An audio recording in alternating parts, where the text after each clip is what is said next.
Hey everybody, Dr. Guy, and I'm on fire today. This is my second video that I've actually recorded today. This is a good sign, especially considering it's so late in the afternoon. And I'm so excited that you're here about this. I don't know if you're as excited as I am that you're here about this video of how to choose a theoretical framework. And a theoretical framework is the key to quickly finishing your dissertation.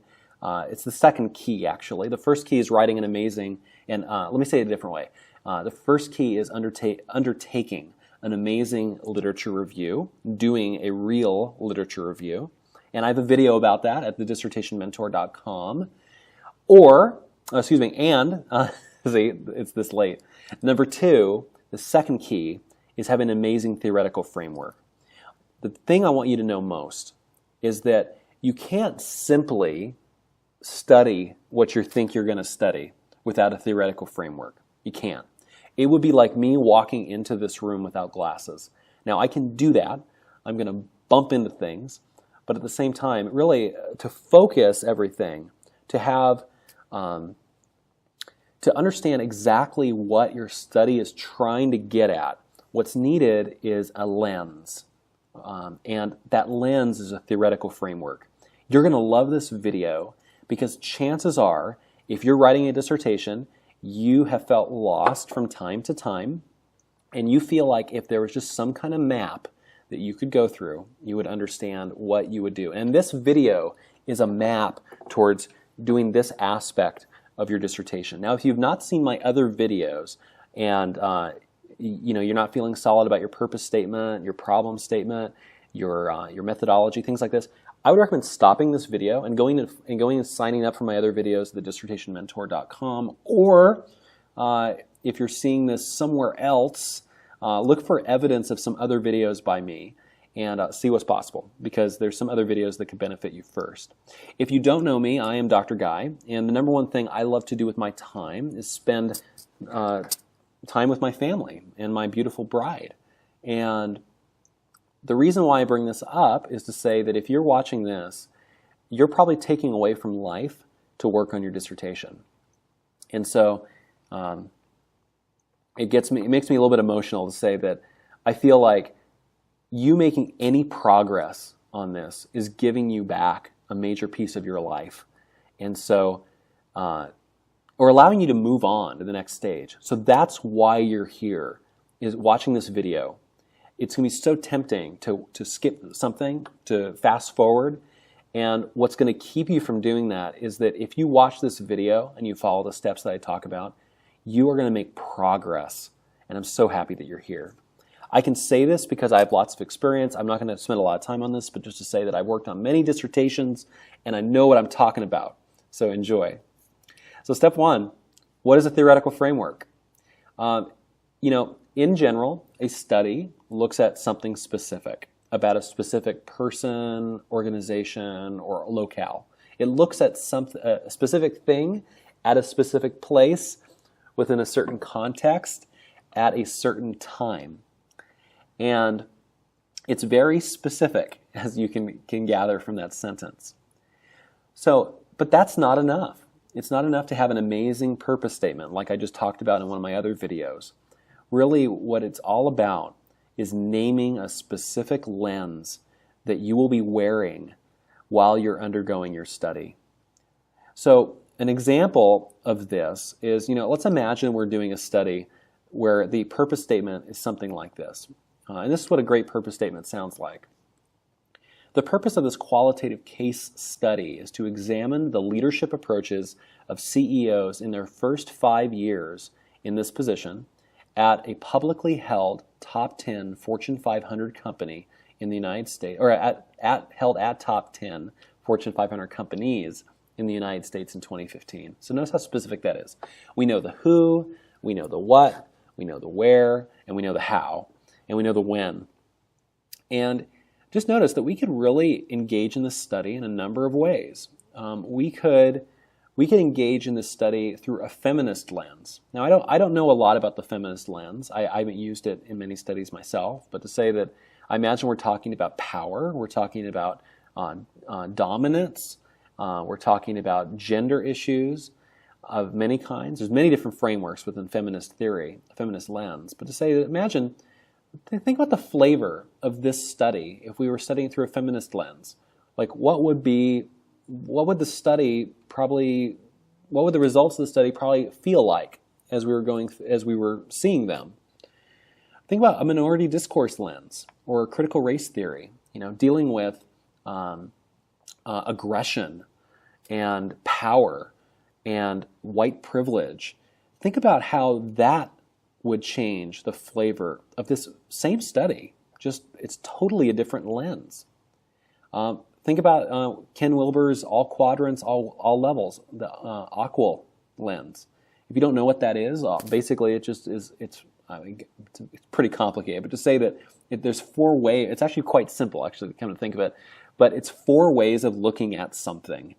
And then it can get more complex if you wish it to. But to say that, if you were looking at something in 4 different ways, something about like the personal inside me, the external outside me, the outside us, the inside us, those all would have different flavors to them. So just to say that whatever lens you do choose is going to have a massive impact upon what types of questions or what types of things you're doing to collect data. And it's a horrible way for me to put that. Things we're doing. Let me put it this way. Let's say you're doing an interview. How do you know what questions to ask? Do you just make them up? Well, the theoretical lens of your study is going to probably help define what you're asking your participants, if you're asking participants anything. If you're looking at data, like just raw data, some like data points in a table, numbers, how do you choose which numbers to look at? Again, a theoretical framework defines that for you. This is a great example. So, we talked about, for example, let's say we're doing this study about looking at the leadership approaches of CEOs in the first 5 years of their work at Fortune 500 companies, top 10 Fortune 500 companies. We could choose a theoretical lens like, Bass's full range of leadership model. And if you don't know the model, that's no problem. But just to say is that when we look at something through that model, what we get, the output of that, is we see 3 things. We see 3 options. We see, and not exclusive options always, kind of varying degrees of transformational, transactional, and laissez-faire styles of leadership. So when we look through this study through that lens, we get narrowed down to some very specific types of ways of seeing, right, this study, the results of the study, the data of this study. Another example, a same study, but we are utilizing the critical race theory theoretical framework. And I'm really oversimplifying here, but some of the outputs of that are issues around the issues of storytelling, about white privilege and microaggression. And whether or not you know what each one of those mean, it doesn't necessarily matter at this point, but just to say is that if you're using this type of theoretical framework, notice again, the output changes. It's the same study, but the output changes depending on what theoretical framework you use. Here's a final one. I mentioned the AQUIL theory, and again, we look at the I, the it, the we, the its things, and quadrants, things. It is late in the day, right? The output becomes these 4 different things. So I'm on a roll here, guys. So just to say that your theoretical framework really defines what the output is of your study. And so the next step then is to really, truly engage in a lit review. And engaging in a lit review is different than writing a literature review. If you've seen my other video about how to engage in a lit review, I go into many different steps about what it truly looks like to delve into the literature and to live there. And I highly recommend you check that out. You have to do lots of reading. Now, a bar that I set for most of my candidates is that you collect 25 quotes a week. That is 5 quotes times 5 sources every single week. So that way, by the end of 10 weeks, you have 250 quotes. By the end of 20 weeks, you have 500 quotes. And By doing that, you're getting deeper into the literature. You're cataloging what you're getting. Don't go and do that without first looking at my instructions about how to do that. I highly recommend you take a look at that video first. But just to say is that when you do that for real, and you know if you haven't, what you'll do is you'll start noticing that certain theoretical frameworks are being mentioned in the research. And I want you to pay special attention to that. Pay attention to the theoretical frameworks, the theories that are mentioned in the literature. That's such a critical piece because that will help you in deciding which theoretical framework to utilize. I want you to make a list of those. I want you to make a list of all the theoretical frameworks that are mentioned in the literature as you're studying them. And I want you to make sure you write down the dates, like for when that study was conducted.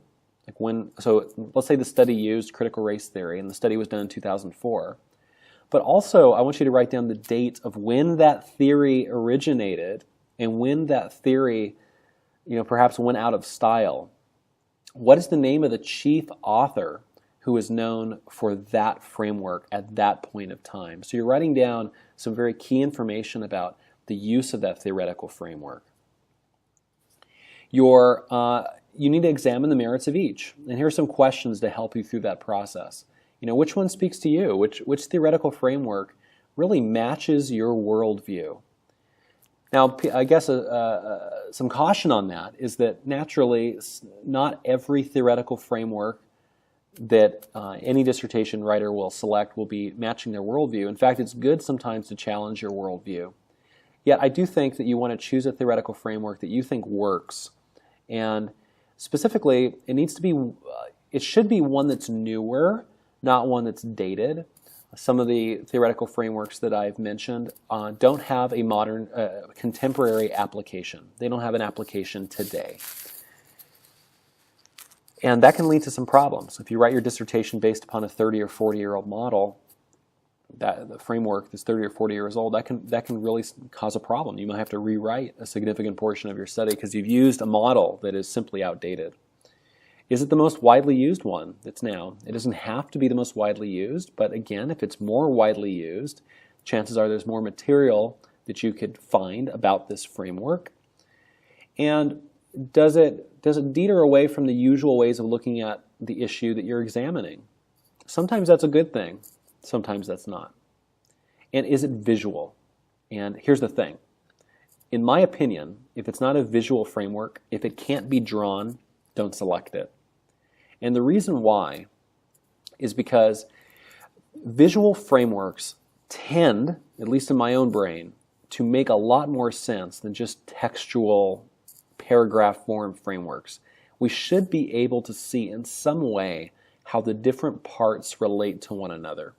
Now, there are some great frameworks out there that cannot be drawn.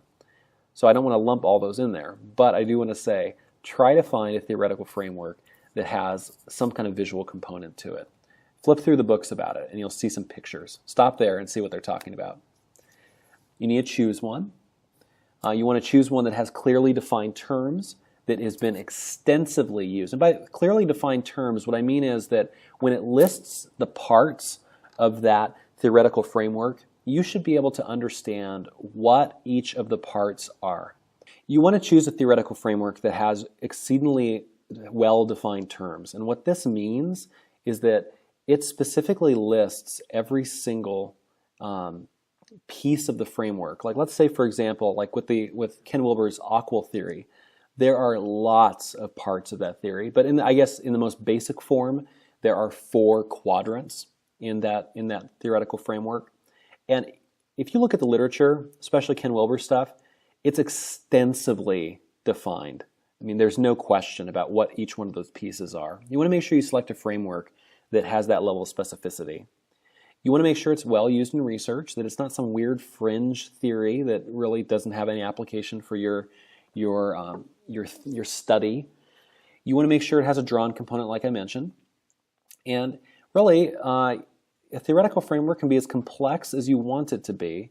So choose well. Choose one that will yield the results, that the detail that you're looking for, the one that will help with that problem statement and that is fulfill your purpose statement too. But you don't want to select one that's so complex that it's just simply not doable, or one that's just not complex at all and frankly is not going to allow you to write the big dissertation that you're having to write to finish off this doctorate. You do want to select one that speaks to your worldview, one that you agree with, one that either challenges you or one that fits for you, one of those. Not one that you're bored about. Don't select something that bores you. Select something that is you're passionate about. And my greatest hope is that a book has been written about your theoretical framework. And the reason for that is that if a book has been written about it, it's probably established enough that it's something usable, as long as it fits all the other requirements that we've mentioned. And you can go back, of course, in this video and take a look at those requirements. You will return to this video, I have a feeling. The final step is to buy and read about 5 books, major books on this theoretical framework. Now, if you cannot find 5 major books, then chances are this is probably not the theoretical framework for you. Or at least there should be 5 books that at least mention it and utilize it.